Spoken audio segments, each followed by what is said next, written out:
As Gareth said, I'm Andy Luff. My background is 16 years working in the European structural funds, structural investment funds as they're called nowadays, hence the grey hair, and I'll avoid telling all the usual jokes about that.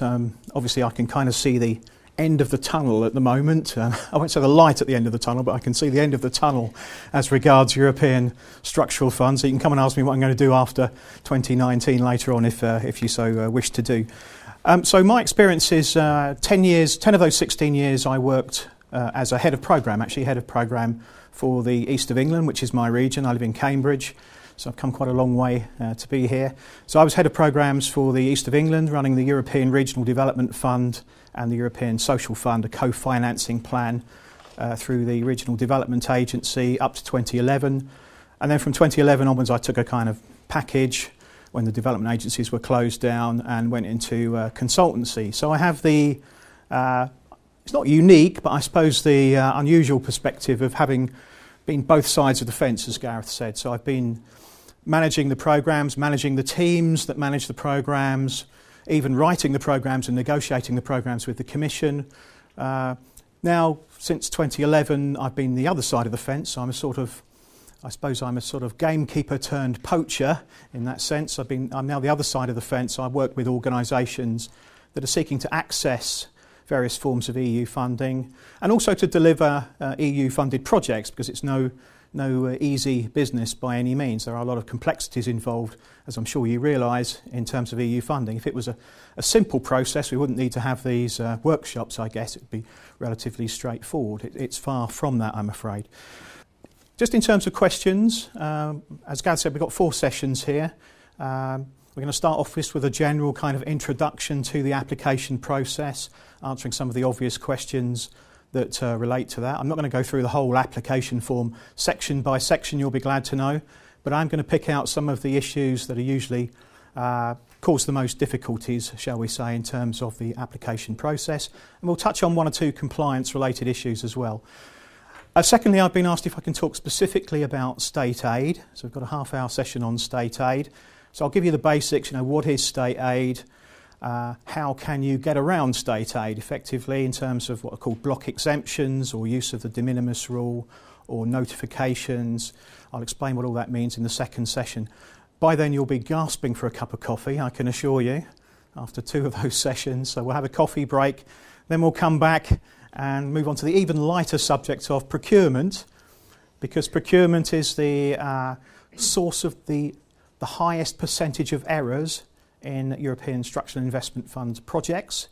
If you already have a project, you'll know this. If you don't, you will find out, particularly if it's ERDF, you will find that the managing authority, which is Department for Communities and Local Government, are obsessed with procurement. They will want to look at any procurement process you have, any procurement that you've done, in the finest possible detail. So I'll explain the procurement process, the rules that relate to procurement and ESIF, because we have some guidance produced helpfully by the managing authorities to aid you on that. So we'll go through that.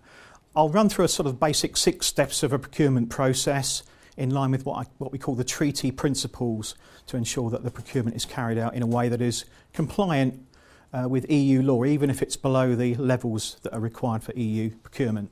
Don't worry, I'll explain all of that when we get there. And then the final session, just 15 minutes or so, deals, I suppose, with the final stage, really. What happens after you've sent your application in? So I'll have a look at the what's called the project selection criteria, which is the criteria against which the managing authorities will assess your application. What the process is, 2 sets of the selection criteria that we'll talk about then. And we'll talk about aspects of the grant funding agreement. So if you get to the stage of contracting to deliver a project, you will receive something called a grant funding agreement. That has has lots and lots of terms and conditions within it. So I'll pick out a few of those and highlight those that you might be interested in. You can see, even way before you've even started this process, if you want to, you can see sample grant funding agreement letters on the .gov website, but I'll highlight where you can access that information as well. So at the end of each session, there's a few minutes allocated for questions and answers. But if you have any questions on any of the slides as they come up on the screen, then by all means do interrupt me and ask at the time, no problem with that. If you have a question on something that isn't on the screen, possibly it will come up in a later slide, or if not, if you don't mind saving that question until the end so we can make progress through the presentations, that would be incredibly helpful. Having said all that, I think we are, and I've said this at the other seminars as well, we're treading a sort of careful path here, I think, because I don't want to come here and tell you about all the problems and difficulties and barriers that you will face in applying for EU funding, the consequence of which is you'll walk out the door and think, I'm going to have nothing to do with that whatsoever. That would be not obviously the intentions of the masterclasses. On the other hand, if I turned up here and said, oh, it's all really easy, just fill in a couple of forms and you'll get the money, that would simply not be telling you the truth. So we're steering a careful path here. Of course it's possible to overcome these barriers. Of course it's possible to address these issues because there are 400 or 500 projects already funded. I think you said 70 or so in Cornwall. Clearly those projects have been through this process and are up and running and are delivering either on the skills agenda or in terms of ESIF or on the economic development agenda in terms of ERDF. So it's perfectly possible to do that. So I don't want to put you off, but we're here to deal with some of those issues and shall we call them challenges, if you like, that you're going to face in the application process. Any questions at this point? Excellent. Right. Hope everybody can see the slides okay. So here's the structure for the first presentation. So I'm going to start with a sort of initial checklist really, which is just some people find useful. It's just a kind of list of things that are worth thinking about before you embark on this application process. Some of those I will pick up in more detail as we go through the presentations. Are you allowed to point a laser at a telly? I've never done that before. Probably not. It doesn't really work, does it? Second part, I'm just going to describe what's called the grant distribution process. In other words, the calls for projects. Because you can only submit a project application in response to a call that's been issued by the managing authority. And as I'll explain later, the calls tend to be slightly narrowed in focus. They're narrowed in terms of what are called priority axis that Gareth mentioned earlier. They're also further narrowed down by what's called investment priorities within the priority axis. So you may well have a project that doesn't actually fit with the call. There's no point in submitting it if that's the case, because it will be out of scope of the call and will get rejected. So it can be a bit frustrating because you may have a project that does actually fit with priority axis 1, 2, 3 or whatever, but it doesn't fit with the call specification that's been issued. So I'll explain a bit about that. Then we'll talk about the application process itself. It's a two-stage process. There's an outline application and a full application process. We'll answer the question, who can apply? What types of organisations can apply for ESIF funding? If it's okay, I'll use the term ESIF generically, European Structural Investment Funds, to cover ERDF and ESF, European Regional Development Fund, European Social Fund, because actually there's a lot of commonality now between the procedures for both. So a lot of the things that I'm talking about apply equally to ESF open calls and to ERDF open calls. So to save repeating it, I'll just use the generic term ESIF if that's okay. Then I'm going to look at some of the issues that you will need to address in developing applications. So strategic fit and rationale, the actual process of developing your project proposal, costs, funding and deliverables. By deliverables I mean the targets, the indicators as we call them, that your project is going to deliver, because that is what the managing authority is going to buy from you. They're going to give you money, they want you to deliver some of their targets.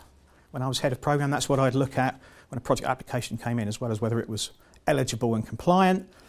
What is this actually going to give me in terms of delivery of my programme targets? Is it delivering my programme targets? Is it delivering a sufficient number of them in comparison to the amount of funding that it is seeking? In other words, does it offer value for money? So we'll have a look at that as part of the costs, funding and deliverables. The cross-cutting themes, which are equality of opportunity and environmental sustainability.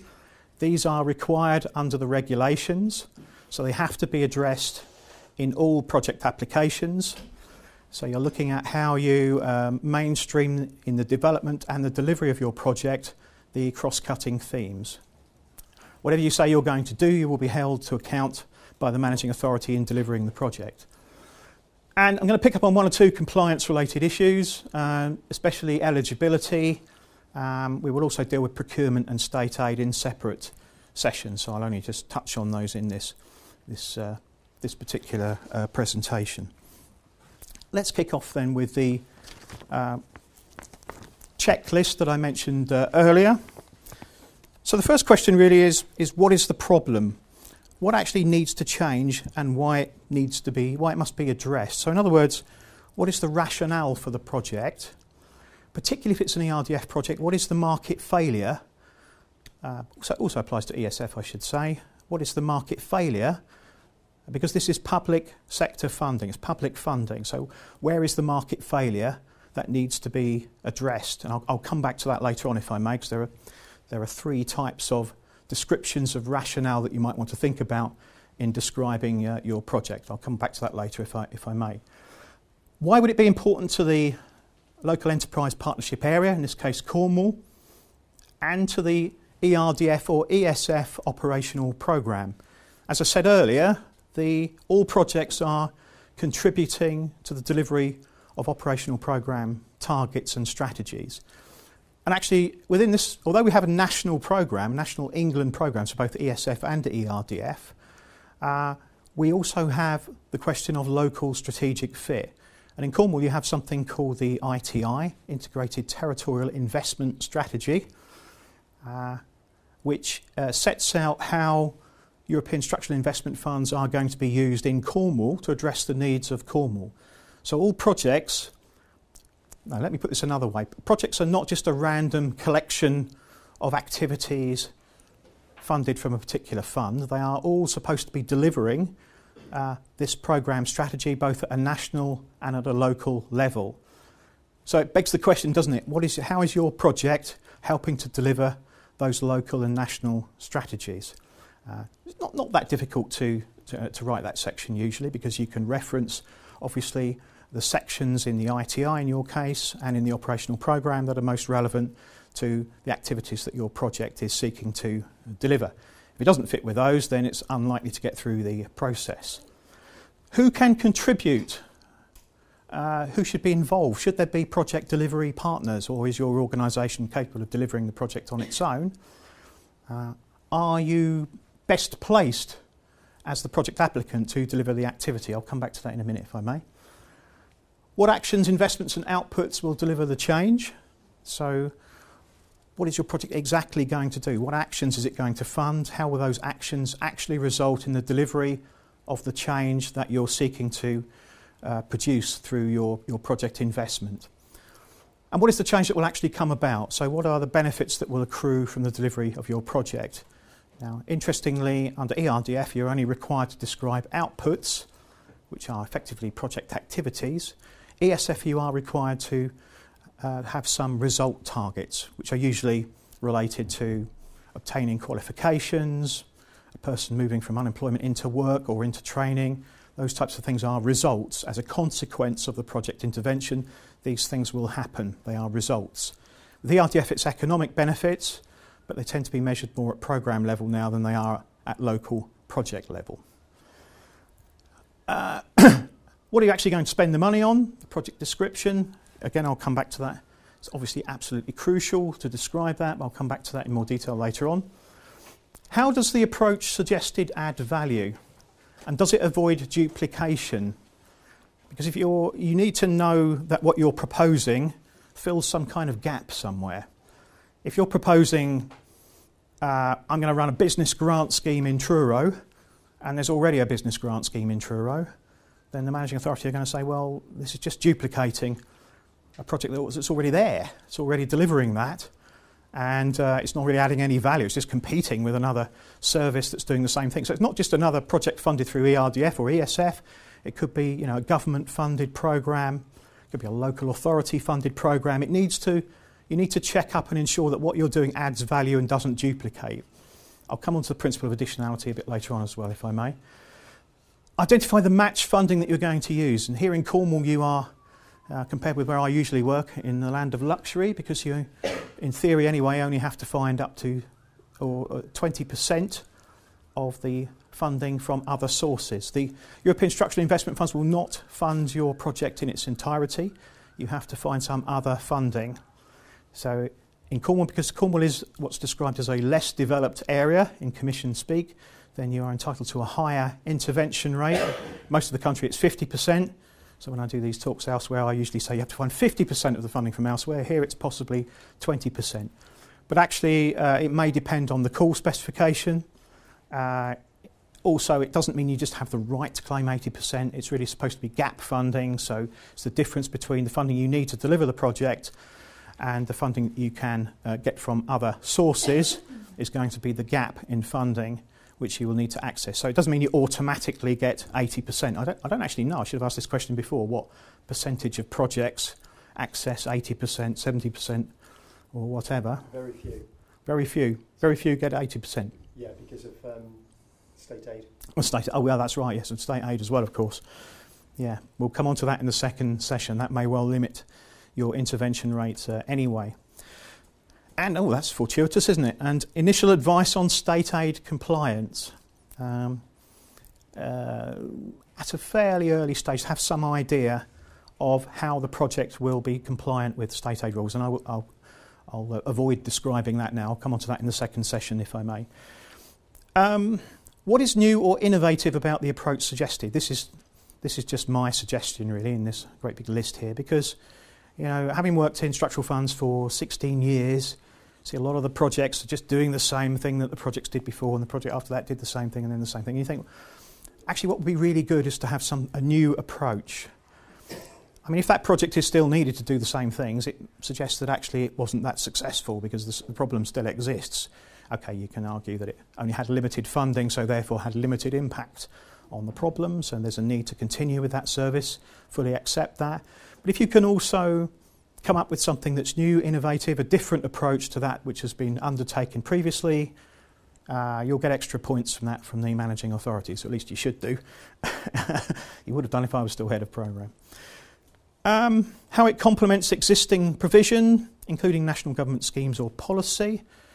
The government is very keen that all of this public funding, whether it comes from the EU or elsewhere, is helping to contribute towards policy objectives. That will probably be spelled out in the call specification anyway, particularly if you're doing something like Priority Access 1 in ERDF, research, development and innovation. It has to be linked to various government strategies anyway, so-called smart specialisation strategy, for example, for Priority Access 1. So you'll be able to say how your project is directly supporting the delivery of a government policy or strategy. There is an absolute heap of guidance available on the .gov website. There are various links in these slides. I think the slides are going to be sent around electronically at some point, which obviously is useful for hyperlinks. So you'll be able to access it. They are quite difficult to find otherwise on the .gov website, but there's a lot of guidance available. Some of it is very good, I have to say. Some of it not so good. Some of it you'll read and say, well, it doesn't answer my question. And you'll ring up the managing authority and they'll say, oh, just look in the guidance. And you'll go around in circles because it doesn't answer your question, which usually means they don't know the answer either. And you're asking a question that's gone in the too difficult box. Anyway, we'll give some examples of that later on. Now let me talk about the call distribution process. As Gareth said, there are actually 2 calls out at the moment, and these are in fact little screenshots of the two calls that are out. Priority Access 1, promoting research, development and innovation, and Priority Access 4, which is supporting the move towards a low carbon economy. And interestingly, I mentioned earlier that these calls are always by priority access, which obviously narrows the scope of the call, as I've just described by the title. But within those calls, you'll find something called investment priorities, which are little subsections of activities under those calls. An interesting Priority Access 4 call, let me get this right, I think it's only investment priority 4C at the moment, which is about energy efficiency in public buildings. So it's a pretty narrow call, actually. You may have a perfectly good Priority Access 4 project in your head or under development. It's simply got nothing to do with energy efficiency in public buildings, isn't going to have fit with that call. Now, I don't obviously know why that is the case with this particular call, but what generally happens, and I do a lot of work for one of the local enterprise partnerships in the east of England, we get a say over the call. So what we do is we look at the projects we've got, and we look at our strategy, and then we do a mapping exercise and we say, well, we've got projects that cover this, this and this. Oh, hang on a minute, we haven't got any projects that cover this. So when we do a call, we're going to specify that investment priority. So it's part of that strategic process that I talked about earlier to fill the gaps and help deliver those program strategies, particularly at a local level. So that may well be why they've issued a call on investment priority 4C. I don't know, obviously I'm not party to those discussions, but one imagines that somebody's done an analysis and decided they are short of projects in that investment priority and they've allocated some money to it, so they'd like to encourage those projects to come forward. That would be my guess. You can actually register. You might think, well, how will I know these calls have come out? Well, obviously they're advertised in a lot of different ways, including through the websites here, the Growth Programme website and the Cornwall Development Company website.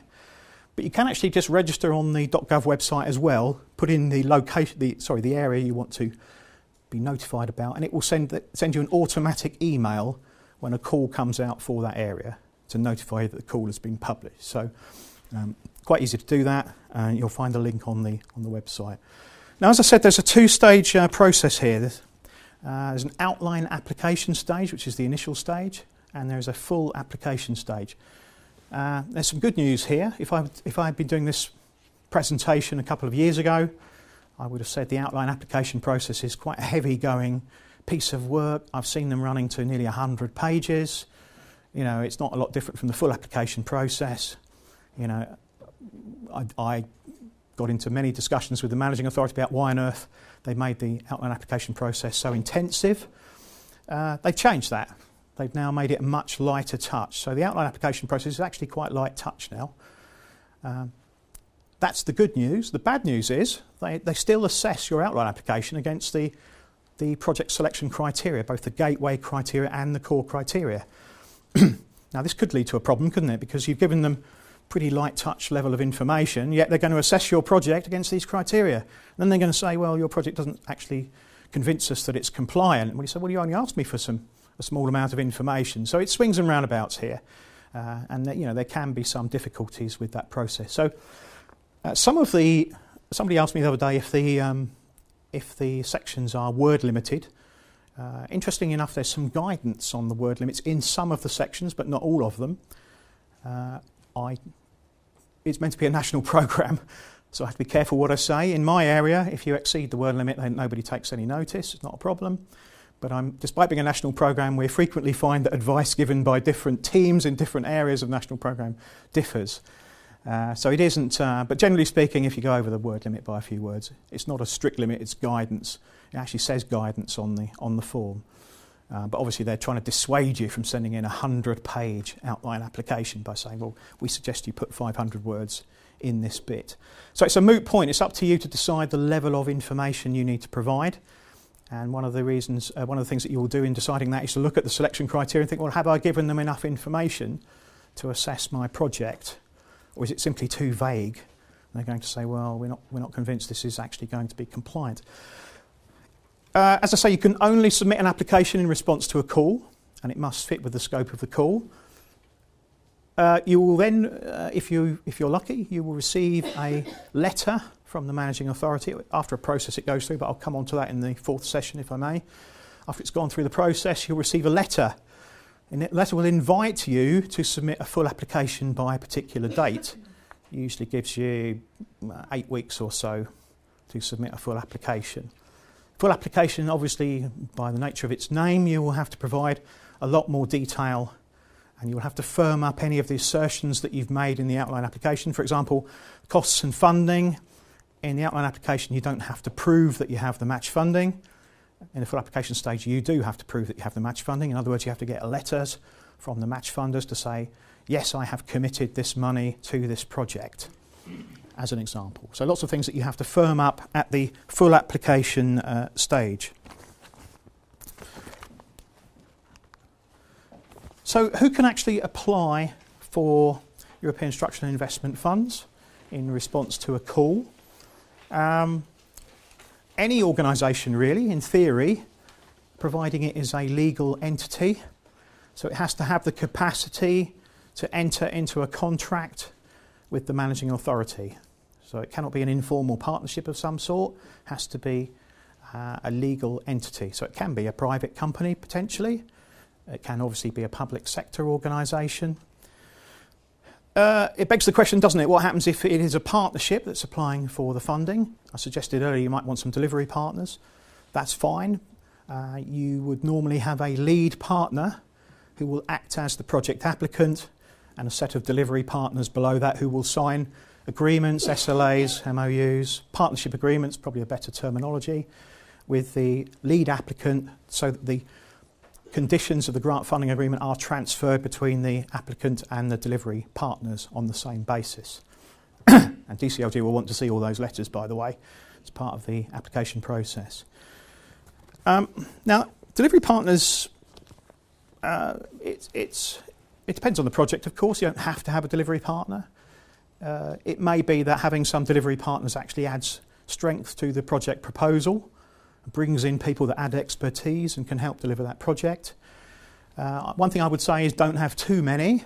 I worked on a project, or with a project, a university project in the old programme. I had 16 delivery partners of various universities and research institutions. They all said we're going to contribute salary time as match funding by way of producing timesheets and salary documents and all the rest of it. Of course they didn't, because they couldn't be bothered to do the paperwork. The applicant got into trouble because they couldn't draw down the match funding, evidence to match funding to run the project. They were shelling out lots of money to run the project, but couldn't prove to the managing authority that the salary time had been used on, because they got 16. Bureaucratic nightmare, absolute bureaucratic nightmare to manage that. So bear that in mind if you're going to have a number of delivery partners. If you have 3 or 4 or something, that's probably manageable. 16 or 20, think carefully about how that's going to work, or indeed if it will work at all. So too many partners may cause administrative problems. Now I've kind of covered this slightly already. Perhaps I'll just repeat it because it is important. The project proposal must fit with the call document.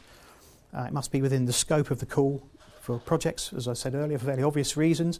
It must fit with the Cornwall ESIF strategy, which in your area is called the Integrated Territorial Investment Strategy. I can just about say that without stumbling, can't I? And it must fit with the operational programme. I'll give you a little tip here when you do the operational programme bit. Just draw up a table. If you go into the operational programme documents, you will find a list of indicative activities under the investment priorities.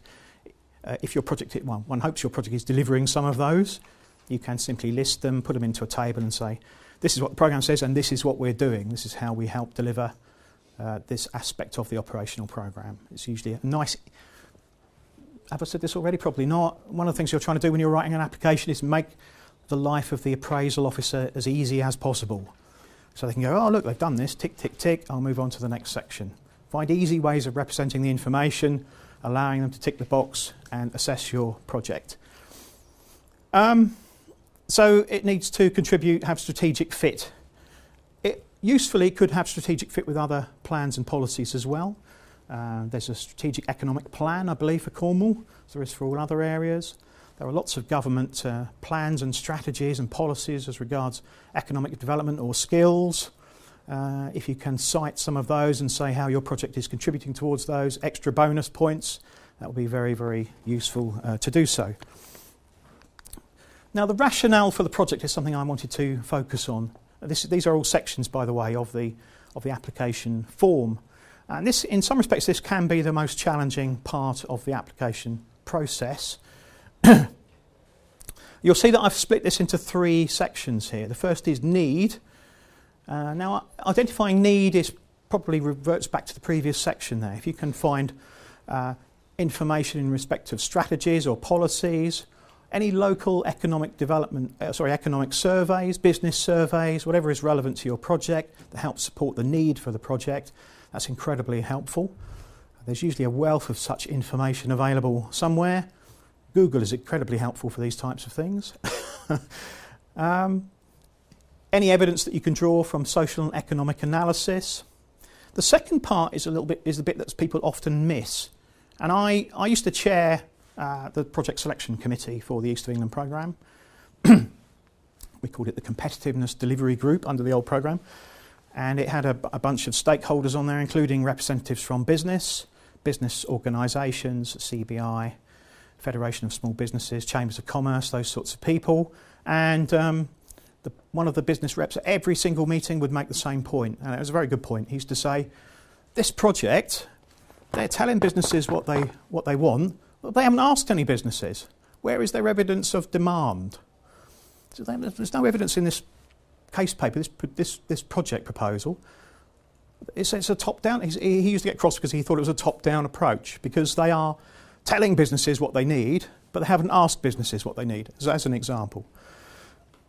So it's a really good point, actually. So demand is not, okay, you've identified the need, but if you provide this service, let's say it's a project that is advising businesses, and I keep using the same example, but if a project is advising businesses, how do you know businesses are actually going to take advantage of this service? They actually want it and will use it. Evidence of demand. So you may have local surveys. Local authorities tend to carry out business surveys sometimes. You may have access to information from that. If you don't, just do a survey. Really dead easy. These days you can use, what's it called, Survey Monkey or something. It's free. If you've got a database of businesses, perhaps through the Growth Hub, you can get the Growth Hub to work in Cornwall with you. This is what we do in the area that I work in. Get them to email out loads of businesses with a proposal, ask them questions about, if this project existed and this service was provided, would your business be interested? Gather that data. Fantastic, you've got a demand case. You've actually asked businesses for their views on the proposal. Brilliant, you've got a demand case. You don't necessarily have to do that. You may have other evidence that you can use instead that already exists. But think about the demand case. Now, when you've done these things, you also need to categorise the market failure. This, again, is just one of my little tips for helping the appraisal officer, because the appraisal officer will be thinking, what is the market failure that's been identified in this project? And you will probably have described, in most cases, a project will describe the market failure. And I suggest you go one step further, and this is easy for me as an economic development professional who's been trained in all this stuff. Categorise the market failure. Tell them what it is. Don't let them find out what it is, because they'll be going, is this asymmetric information? Is this externalities, positive and negative externalities? If you don't know what these things are, I haven't got time to explain them, but you can, again, have a look at the Treasury Green Book. Just search market failure categories. There's some commission advice on market failure categorisation as well. Think about your market failure and then think, which category of market failure does it fit into? Put the wording into your application. Appraisal officer, oh, fantastic, they've done my job for me. Look, I can tick this box and I can move on to the next stage. What am I doing for time? Speaking for far too long as usual. Additionality is required by the regulation. If you look at the regulation, I'm not suggesting that you do, but that's an interesting heckle. I haven't had that one before.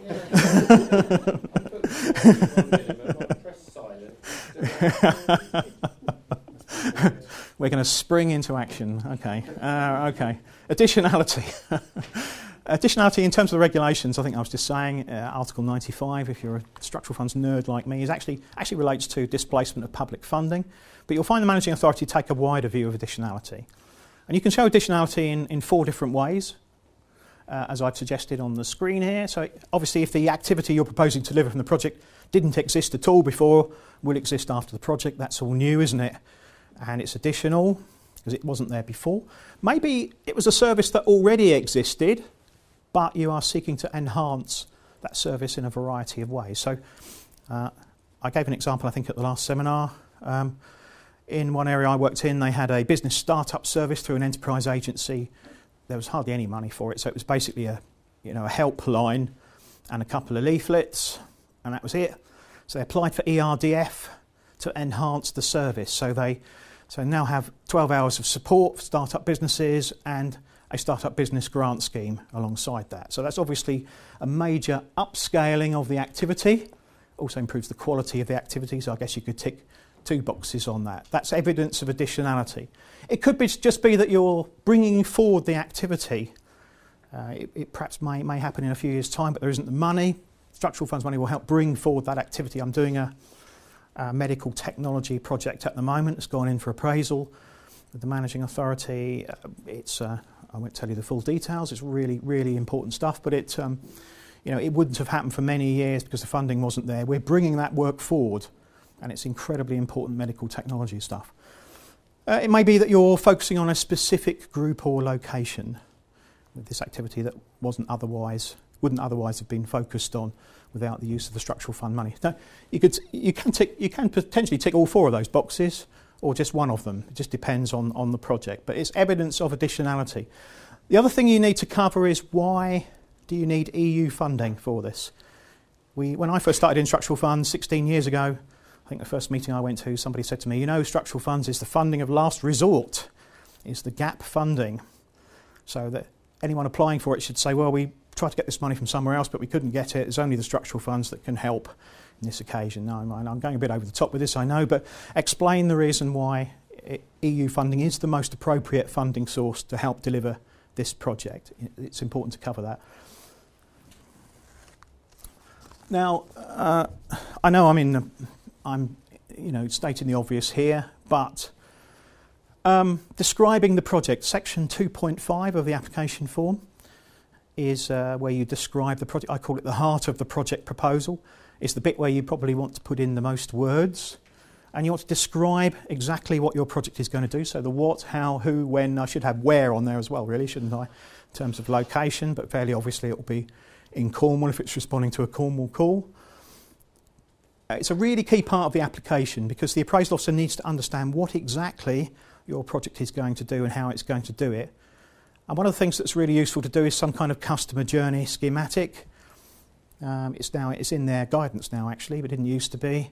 They suggest that if you can put a few diagrams in that show the process. So for example, I know I'm going to use another business support example here, but for example, with a business support project, what's the first stage? First stage is how do you engage businesses in the project? How do you market it? How do you bring them in? What are the referral routes?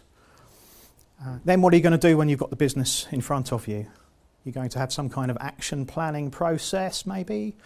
Then you're going to have a variety of menu options. Well, this business needs help with exports. This business needs help with marketing. So you might have a menu of opportunities that flow from the initial engagement. Anyway, you can see where I'm coming from. Just map the thing out through from beginning to end. And then you need to show how those activities will help deliver the outputs and results that the project is signing up to deliver. And of course, the other thing that does is help you plan the resource. Because if you're saying we're going to deal with 500 businesses and all give them 12 hours of support, well, that's quite a lot of time, actually, isn't it? So where's the resource coming from? How are you going to link that into the resource planning that you've got to actually deliver those activities? Because if you said, and I was at a meeting on Friday with a project that said it was going to help 500 businesses and it's a pretty small project, and the managing authority said, that's fantastic, but we don't think you can do that. It's just you haven't asked for enough money. How are you going to deliver that project on that amount of money? It just doesn't seem feasible. And sometimes project applicants will almost feel they have to tell the managing authority what they think they want to hear because it will help them access the money. But I'll come on to it in the 4th session, but don't overcommit your targets because there can be financial penalties under the new rules if you don't achieve your targets.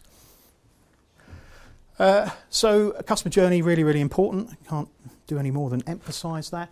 What about match funding then? So source of funding can be public or private. Either will do. Either is permitted under the regulations. It can be cash match funding, which is the best, of course. If you've got some spare funding you can put into the project. It can be salary time of staff working on the projects, existing staff, that you've allocated a portion of their time to the project. That does bring up some complications, which I'll come on to in a minute. The only thing it really absolutely can't be is other EU funding. You cannot use EU funding to match fund other EU funding, whatever EU programme it comes from. Nor can you use match funding that's already being used to match fund another EU project, if you understand where I'm coming from. So you can't use it twice, obviously. Now, I know I'm going to say some things here. Some of you will think, well, he's really stating the obvious here. The costs and funding must match exactly. That sounds like a pretty obvious statement, but I can tell you another story. I dealt with a big local authority project in my region a couple of years ago, and everything was ready. We were only a few days from submitting. I'd done all the financial tables, everything balanced, fantastic, costs and funding the same. I got a phone call from the local authority. They said, Andy, we've got some really good news. I said, oh, right, okay, what's that? He said, we found another £200,000 to put into the project. And I said, okay, what are we going to do with that? He said, well, we're just going to put it into the project. I said, you'll get £200,000 less ERDF. What are you talking about? I said, well, the costs and funding won't match, will they? If you put in 200,000 extra match funding, that means the gap is £200,000 smaller. The ERDF intervention rate will reduce and your money will not have been used. Now, of course, you can upscale the project with the extra 200,000 and draw down some more ERDF, but you must have the costs must be the same. If I don't know if any of you have actually done these spreadsheets, have you, for a project? If you have, it's the the red bars. We call them the red bars. When you put in your figures, and by the way, they must match to the exact pound, and you can't put pennies in the financial tables if you've done this. It's a really tedious exercise. If there's a £1 difference between your costs and funding, this big red bar appears on the spreadsheet. I can see one or two people have done this, nodding. Never, ever, never send that into the managing authority. They do. Projects do, because they will immediately send it back to you saying this is rubbish. Your costs and funding, they won't even look at it. They see the red bar. They're not going to analyse where your pound is. They're going to send it back and say your costs and funding don't match. Please go away and do this properly before you send it to us. Never ever send in a spreadsheet with a red bar. There you go, top tip. Confirmation of match funding you will need at the stage of submitting your full application. The exception might be if, for example, you're running what we call a delegated grant scheme, the ERDF. So in other words, if you're using SME contribution to the costs to something they're purchasing through a grant scheme, obviously you don't have that money at the stage of submitting the full application. So therefore there's a derogation on that, so you don't need to evidence that, although you will need to describe the methodology for your estimates of how you've calculated that match funding you intend to draw down at the point of each grant to the SME. But generally speaking, the general rule is that you must evidence your match funding at that stage. So I think this probably repeats some of the things I've already said. We might be able to skip over a little bit. You will need what's called a granular costs breakdown at the full application stage, because you'll get cost categories. I mean, for example, salaries is a cost category in a revenue project, fairly obviously. But you can't just put salaries and put the figures in. You will have to do what's called a granular breakdown. So you'll have to list all of the staff working on there and their salaries, how you've calculated their time against the programme. Again, I'll come back to that in a minute if I may. If you've said marketing and you've got a line for marketing, you can't just say marketing, you've got to say we're going to produce 1,000 flyers and we're going to pay for a website development. So in other words, you have to detail the granular costs of that allow you to arrive at the cost category calculations. Okay. I've already said costs and funding must be the same. Principle of real costs. This is a good one for structural fund nerds like me. So we cannot have notional costs. You need to be careful about this as well, because, for example, if this was a project and we were going to use this room for seminars, and the project applicant was the same organisation that had the use of the room, you can't charge a fee for that. They've got a notional cost and not a real cost. You might be able to charge a real cost for use of the room, but it's probably more difficult than it's worth doing. You cannot invent notional costs, basically. There has to be evidence trail to real costs, is what I'm trying to say here, except if it's under what's called the simplified cost options, and I'll come on to that in the next slide, if I may. So intervention rate we've already talked about, up to 80% potentially. It can be the donation of land or buildings, if it's a capital project in particular, although you can use capital match against revenue costs, but it's quite complicated. If there is a donation of land or a building, there must be an actual legal transfer of ownership of the land or building, or at least a lease for the land or building. It has to be independently valued to show the managing authority there's a real cost here and not a notional cost. You cannot simply put your own building into the project and say this is match funding, because there's no real cost and there isn't a transfer of ownership of the building, if you follow where I'm coming from. Cash flow. Oh no, sorry, let me deal with volunteer time. Volunteer time is potentially eligible under ESIF but not under ERDF. If you look in the regulations, you'll say, it says here that we can use volunteer time. It does, but the managing authority have put some national rules in that you can't use volunteer time under ERDF frankly, because of all the audit issues with that in previous programmes. But you can potentially use it under ESF projects, so slight difference in the rules between ERDF and ESF there. I wanted to mention cash flow here at this point as well, and we'll come back to this a few times later on as well. That is that ERDF or ESF for that matter is only paid on the basis of what we call defrayed expenditure. So in other words, you have to spend the money first in delivering your project, you have to evidence you've spent the money, and then you have to claim it, and then eventually, if you're lucky, they will pay you the ERDF of the eligible costs of the claim. So in other words, if you've spent £100 and the intervention rate is 80%, then £80 is the ERDF. So you'll tell them you've spent £100 and they will give you £80 if you can produce the evidence trail for that, as an example. Now the problem is that you will almost certainly be asked to claim on a quarterly basis. You have about a month to produce your claim after the end of the quarter. So that means you've got a 4-month cash flow already. They will take, if you're very lucky, another 3 months to pay the claim. So we're on to 7 months now, and in the meantime you're running up another 3 months of cash flow in the next quarter, aren't you? So you get my drift. So you're talking 6-7 months, maybe more, cash flowing of a project. That can be challenging to smaller organisations. Community voluntary sector organisation that I worked with under the old programme actually went bankrupt, not just because of the ERDF project, to be honest, but the ERDF project was probably the worst thing they could have done. One of the reasons they did it is because they wanted more cash flow. It did precisely the opposite. Caused them massive problems, massive problems, and they ended up going under as a result, not just of the ERDF. It'd be wrong for me to say that, but you can see where I'm coming from. It's difficult.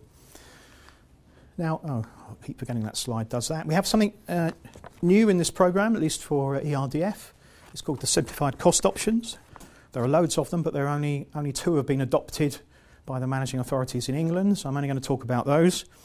The most common one is this, you've probably heard of it, up to 15% for indirect costs. This is for indirect costs, okay? So what's an indirect cost? So for example, if you have a project, the costs of your electricity and heating, utilities, bills, telephone, the receptionist on the door, the HR services, people that are not directly involved in delivery of the project, those are what we call indirect costs. Now, under the old programmes, maybe some of you have tried this, you had to come up with an apportionment methodology if you wanted to claim those. Auditors hardly ever liked your apportionment methodology. It was a nightmare. Good news is you don't have to do that anymore. What you can now do is take the direct staff costs, in other words, the staff costs, salary costs, plus the salary on costs. What do I mean by salary on costs? I mean the employer's national insurance, the employer's contribution to the pension. It doesn't necessarily appear on your pay slip. So the salary plus the salary on costs, those are direct salary costs to the project. And you get out a calculator and you add 15%. And 15% covers your indirect costs. And that's all you have to do. You don't have to justify to the managing authority the actual cost of electricity or gas or the receptionist or whatever else it is, HR, the IT services. Could have done with them earlier, couldn't we, the IT services? You don't have to justify that in your project. All you have to do is justify the methodology of how you've calculated the 15%. The usual difficulty is obviously the way you've assessed the direct salary cost as opposed to adding on 15%, which hopefully everybody can do.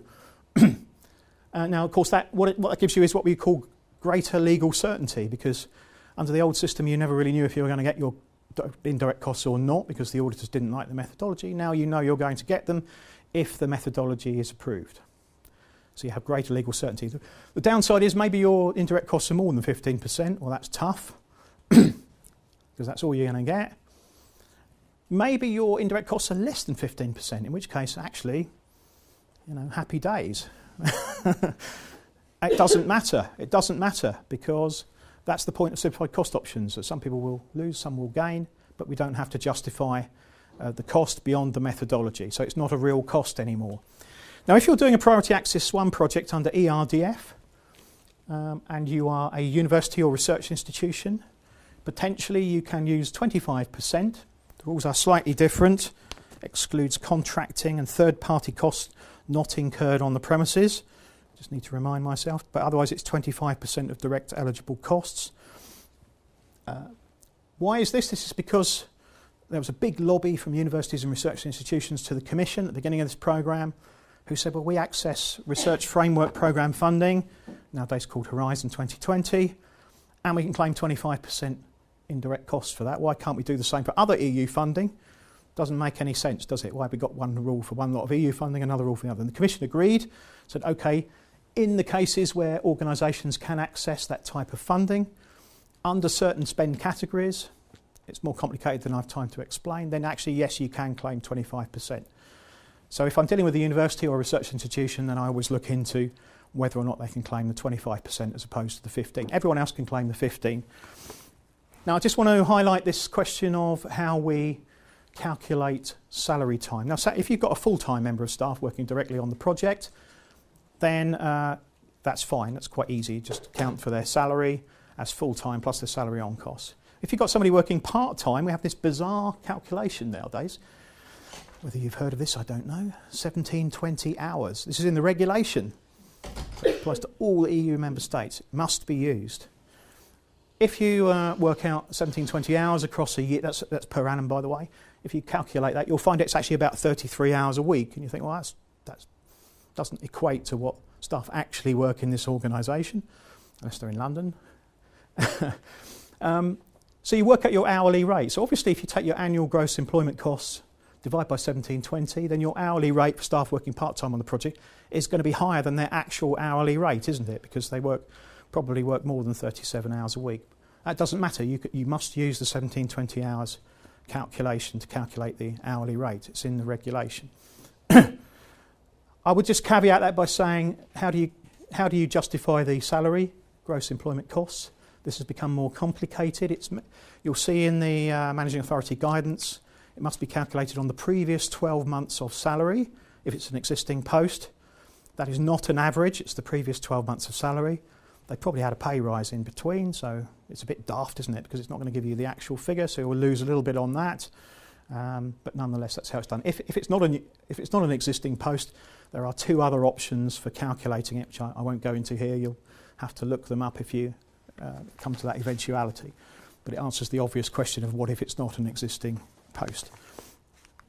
Let's have a look then at ESF. There is a specific simplified cost options for ESF projects, which looks incredibly generous, doesn't it, on the face of it? It's 40%, a flat rate of 40% of the eligible direct staff costs. However, this must cover all other costs. This is not for indirect costs, this is for all other costs in the project. So actually when I do these seminars on simplified cost options, sometimes for other member states, then I'd run through some examples and compare the different methodologies. And when you first look at it, 40%, well, that's good, we'll have some of that. Actually, when you look at it, it's not as generous as it appears, depending on the other costs within the project. So in this case, you can only take the direct staff costs, and then you can add on 40%, but that's it. No other costs within the project are permitted. It covers absolutely everything else. So maybe you need laptops for the ESF project, maybe you need room hire, maybe you need printed materials, I don't know, licenses for IT, tough, all of those must be covered by the 40%, if you follow me. So it's nice and simple for running the project, but not necessarily as generous as it appears. So those are the simplified cost options. Now, I mentioned deliverables earlier on. By deliverables, I mean targets, outputs only for ERDF. There is a logic chain approach, which doesn't really look quite like this these days, but because they tend to put results before outputs. But effectively, the activities that your project is delivering, so the number of businesses you're supporting, are going to lead to economic benefits, the results. That will have wider impact on the economy of your area, hopefully, and help deliver that programme strategy.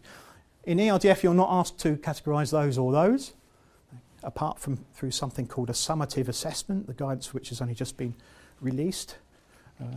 But these will be covered by programme level evaluations. For ESF, you are required to deliver results, which, as I said earlier, are usually qualifications, moving into training rather, moving into work.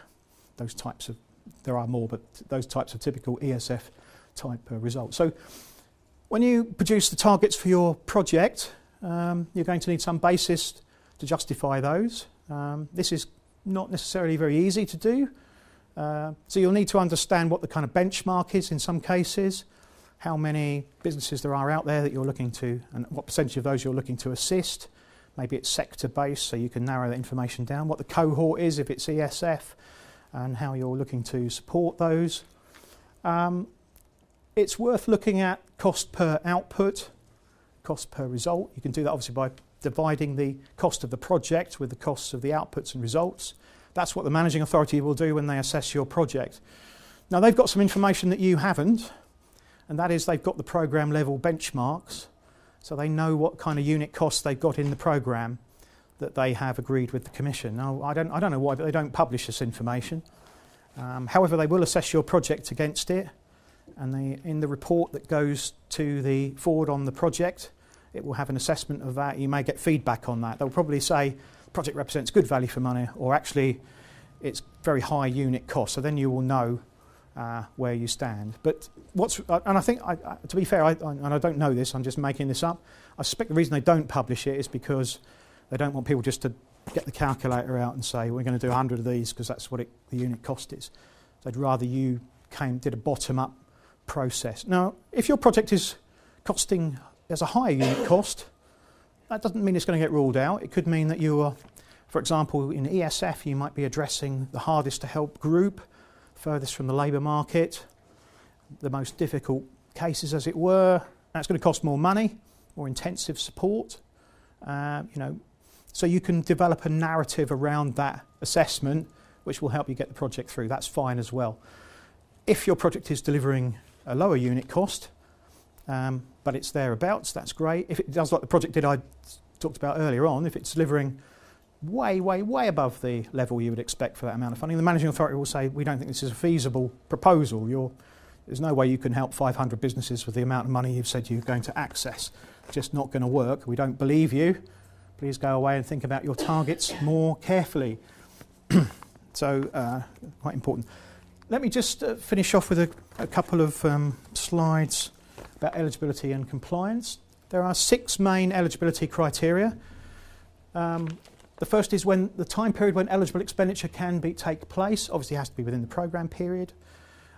Usually, it has to be within the start date and completion date that you've agreed with the managing authority for your project, which obviously you won't do that until you sign the grant funding agreement. Has to be fit with the types of activities that can be supported under the different types of funds. Obviously, you can't deliver training with ERDF or business support with ESF. And it needs to fit obviously with what's in the call specification. I know I'm stating the obvious. The location must be within the programme area and within the area specified by the call. The length of time that the investment has to be maintained after completion. This is what we call the durability rule. And this mainly applies to capital projects. I don't know if this building was funded by ERDF. Was it? Yeah. It was, yeah, there we go. There's a hit. So one of the things in the contract would be that this building is used for its economic life for a period after the end of the funding. And the last thing you want to do, and it has happened, I'm afraid, last thing you want to do is fund a project, puts up a lovely new building, then the organisation goes bankrupt straight after and wants to sell it as a hotel. It has to be used for its intended purpose, usually for the economic life of the project. But the durability rule will say something like 5 years. It has to be estimated to be used for a period after the funding period. So it usually capital. Obviously, revenue projects, there should be some kind of legacy from them, but it's not going to continue to be run, is it, if the money isn't there to run it? So it's not reasonable. What's the final one? Types of beneficiaries that can be supported. Obviously, the beneficiaries must be eligible for ESF and for ERDF, depending again on the priority axis it's under and the type of beneficiary that can be supported under that call specification.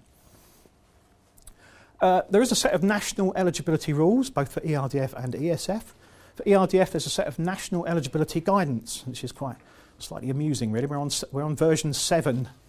I've been in, I know I'm a real bore on this, but I've been in lots of correspondence about the eligibility rules.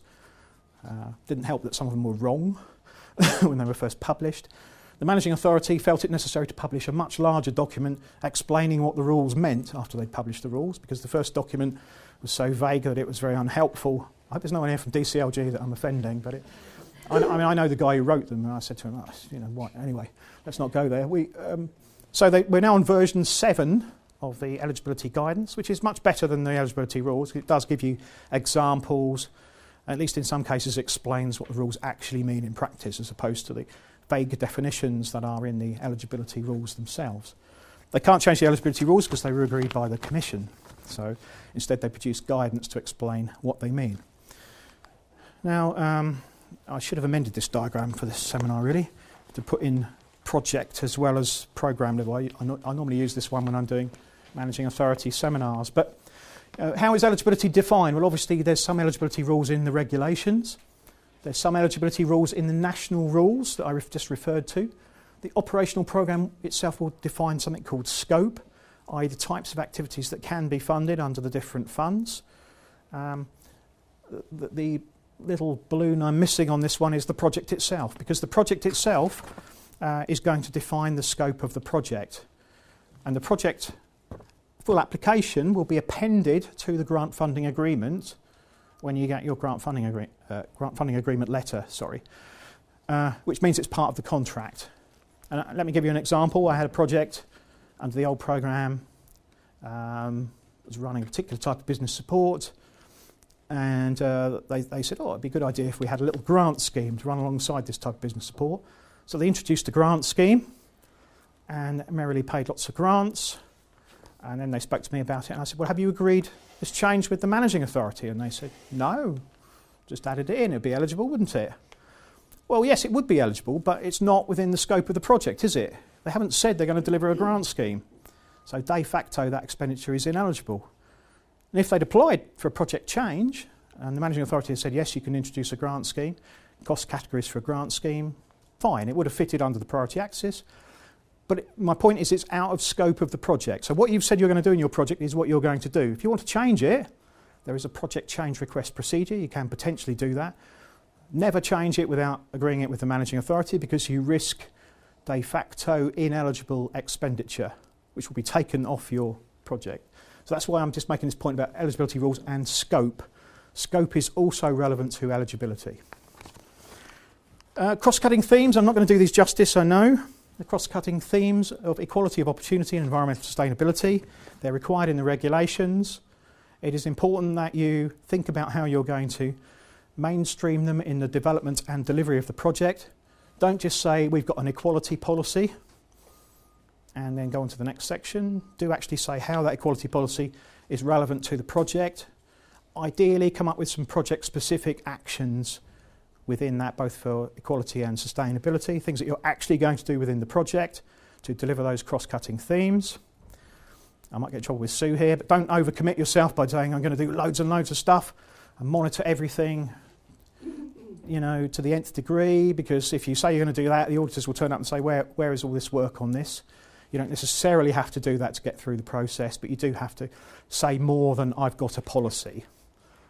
Frequently I see applications that say, we've got a policy, here it is. And that's it, not good enough. You'll get that back from the managing authority if you do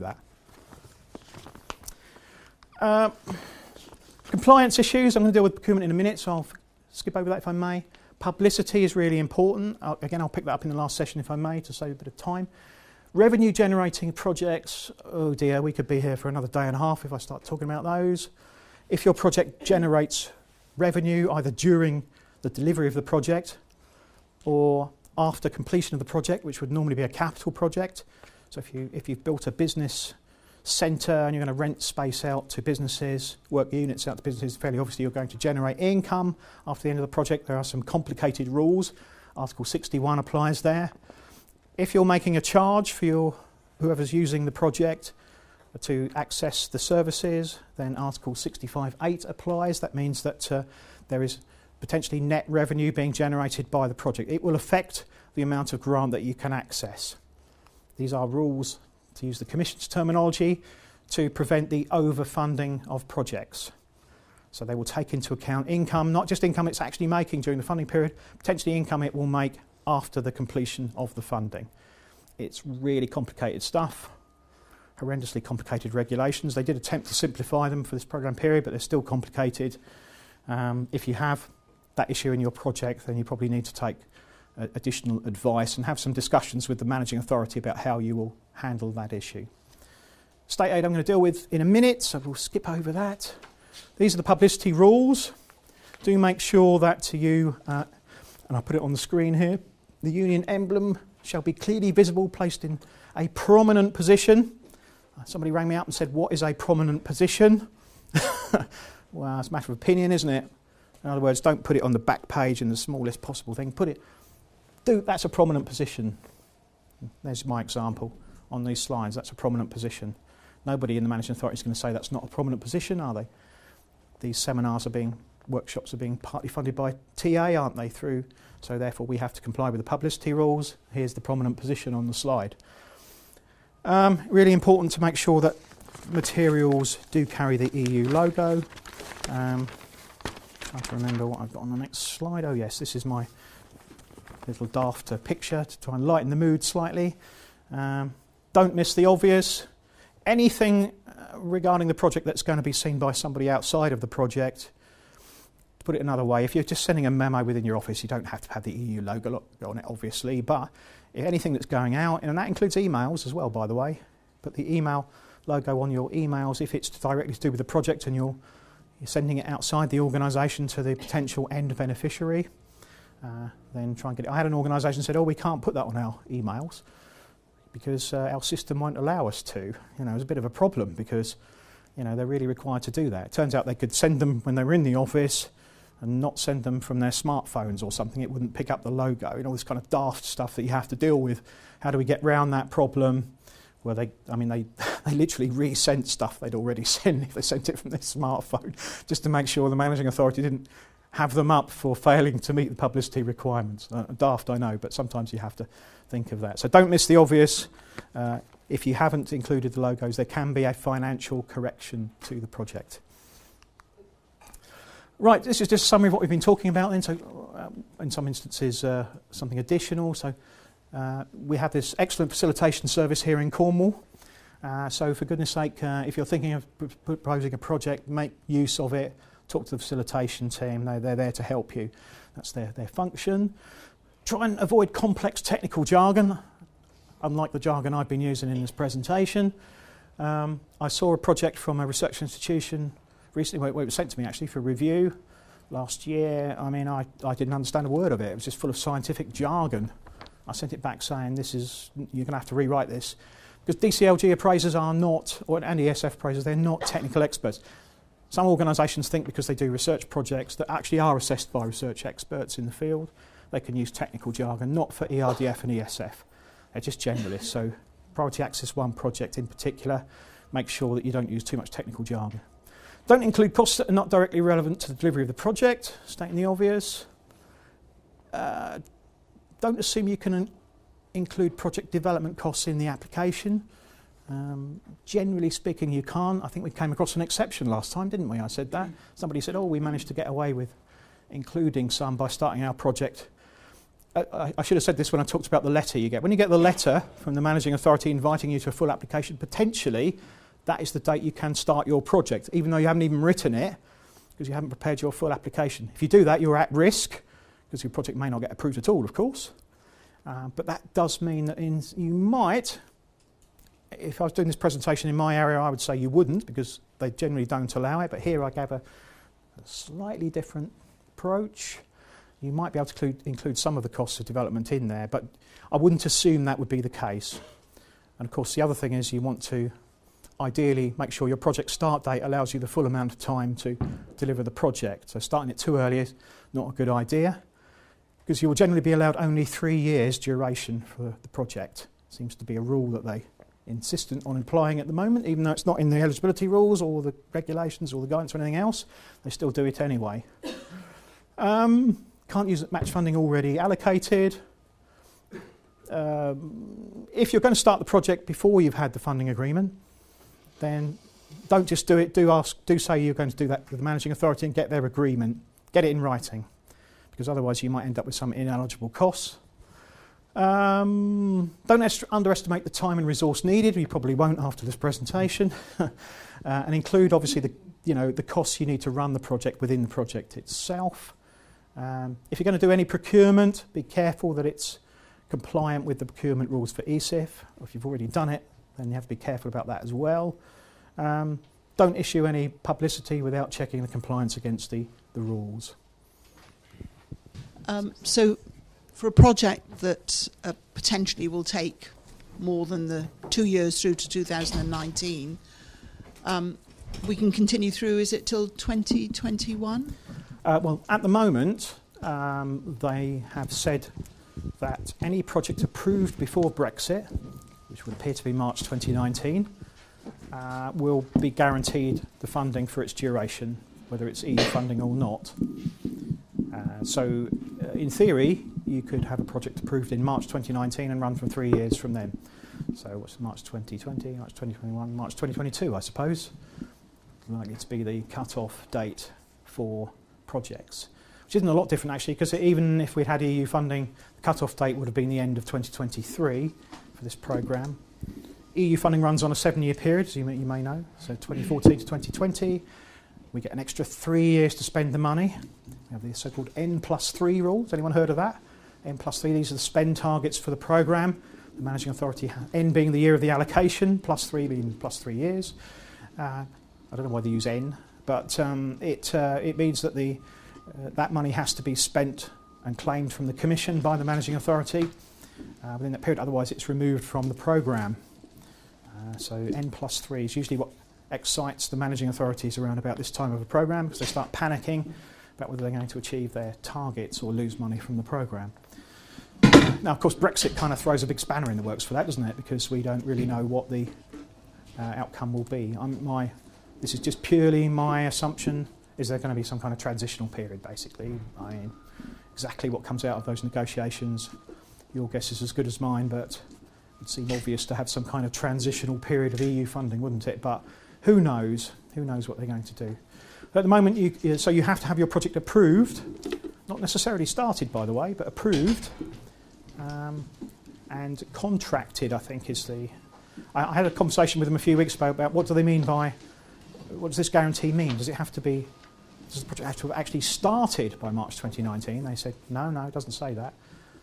Does it have to be contracted? They said, yes, we're going to interpret it as contracted by March 2019. So it might start in April 2019, but it's been contracted by March 2019. Now, if the project isn't contracted by March 2019, that doesn't necessarily mean it won't be funded, for two reasons, I suspect. One, there might still be some EU money left, so they might... This is just my speculation. They might actually give a bit of leeway on that rule. Secondly, they are in discussion. They're about to start a consultation, I think, on something called the UK Shared Prosperity Fund, which will be a sort of replacement for structural funds.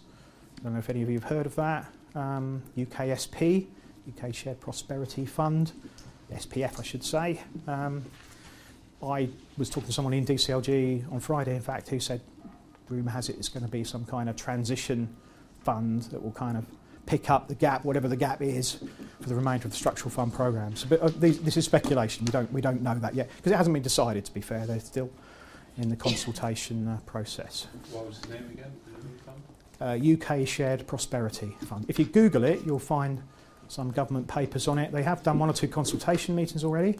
They did a conference with the Local Government Association a couple of months ago. Unfortunately, I wasn't able to go, but there's some developments on it. It's incredible. I mean, I've got the slides from that, but it literally says the government's thinking of doing a UK Share Prosperity Fund, and we're going to do a consultation, and that's kind of it. It gives you no more information. And the person that spoke on it didn't give any further information either, other than we've got this idea. It's actually in the Conservative manifesto for the previous election. It comes from there as a replacement for structural funds. The big controversy is going to be the allocation methodology, isn't it? You guys will have a big interest in that in Cornwall, I'm sure. Will it be on the same basis as the allocation of funding for EU?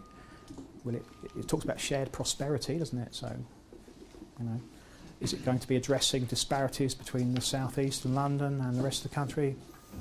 I don't know. Those arguments will be had by politicians, won't they? Big time. Big time.